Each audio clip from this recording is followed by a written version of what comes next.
Just to let y'all know, I'm pretty sick, so don't expect the best of me. It's kind of difficult to read the scripts, but enjoy. So my first two videos on this YouTube channel were not like airplane related, said my description. So this is what we're going to be talking about today. If you're a Canadian aviation enthusiast like me and the very few, you should know about the Dash 8, one of the best aircraft regional airliners out there.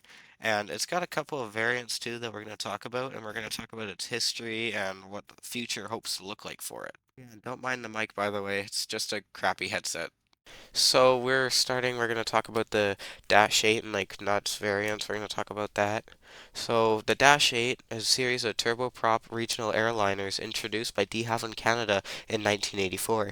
DHC was bought by Boeing in 1986, then by Bombardier in 1982, then by Longview Aviation Capital in 2019.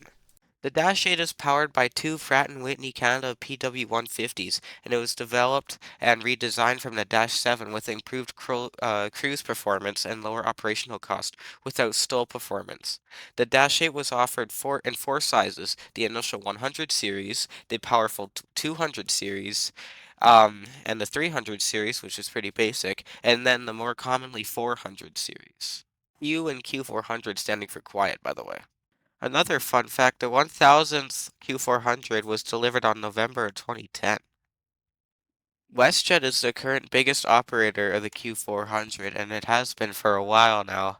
They have instrumental in their ability to provide regional connectivity across Canada. As their fleet grows, they are always evaluating their aircraft based on age, operational support requirements, and the efficiencies to the best support of their operations and network schedule, which keeps in fact because they do a lot of regional flights around Canada and sometimes into the US. Canadian water bombing companies like Con Air seem to buy off of European airlines that are going bankrupt or have retired their fleet, like Flybe, who's going bankrupt, and the retiring fleets like Air Baltic, Horizon Air, and LT Polish, which tend to sell to water bombing companies as like they will make them brand new and help fight fires in, for example, in Canada, there's a lot of wildfires this year, so they're pretty helpful. So the Dash 8 has been flying in Europe for since they were created, like for airlines like Austrian, which is May 2021, they retired their fleets, and now Qantas, which is getting pretty old of their fleets, but is also selling them to other airlines like Porter, which is a very underrated Canadian regional airline flying out of Billy Bishop regional airports. As of 2021, de Havilland announced the suspension of the production after a backlog of 19 aircraft has been completed. As of December 2018, the following customers had outstanding orders listed as Bangladesh Airlines with 2, CIB Leasing with 1, Conair Group with 5, Ethiopian Airlines with 10, Philippine Airlines with 2, Quazak Air with 2, SpiceJet with 25, US Bangla Airlines with 3, and an undisclosed airline with 4. Hopefully, well, this has been out of and like continues as of 2022, the Dash 8 Q400 was retired of production. There is currently 794 current operators of the Dash 8 family and over 1,000 operators, or sorry, formal civil operators of the Dash 8 family. Alright, so I'm gonna stop talking facts right now, and I'm just gonna continue, and I'm gonna go right into the rest of the Dash 8 family, like the 100, 200, 300 series.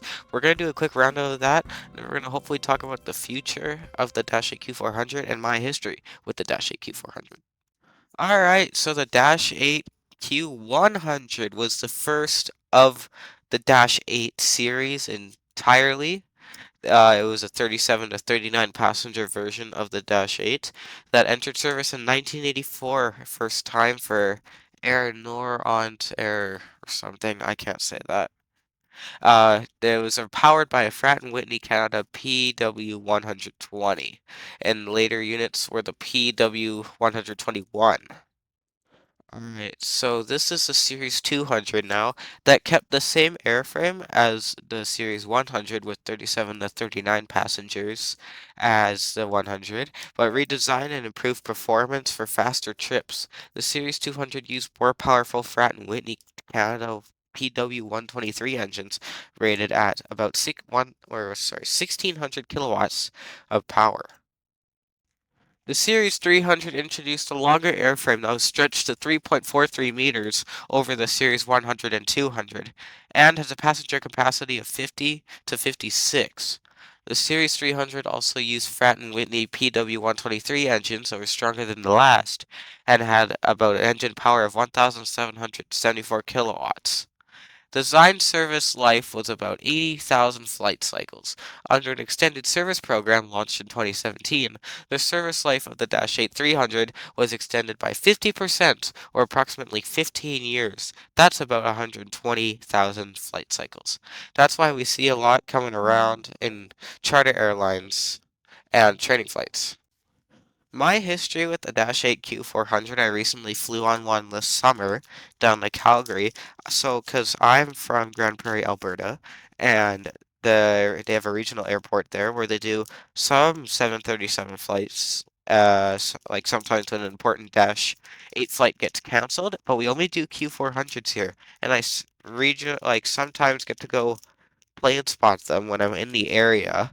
Um, but it's like they're very cool if you like when you get to fly on them. I don't think because they apparently have vibration and noise canceling systems.